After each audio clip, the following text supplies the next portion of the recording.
და მე აუქციონზე გავშვეს ბარეტ ჯექსონი. ხო, თან საინტერესო რა არის, ეცემა რომ დავიწყე მაგ თემაზე ლაპარაკი.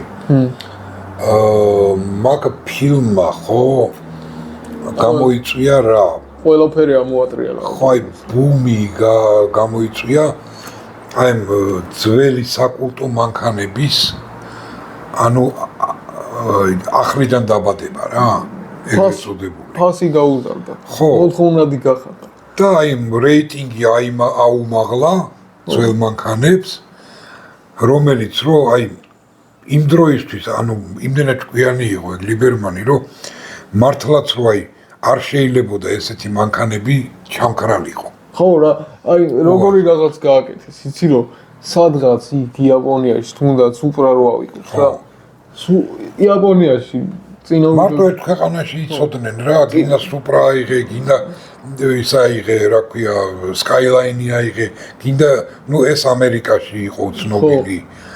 ჰონდა აიღე. ეგენი ყველაფერი იყო, როგორც ერთ ქვეყანაში იყო, მოგუდულში. იცოდნენ რომ მაგარი ტიპები. ხო, იმიტომ რომ სოფლიო კიდე გავიმეორებ, მაგცი ყველა სოფლიომ არ იცოდა მანქანების პოტენციალი, მისი გაკეთება შეიძლებოდა ამით. და მაგ ფილმიდან უკვე სოფლიოში გაითქვა სახელი.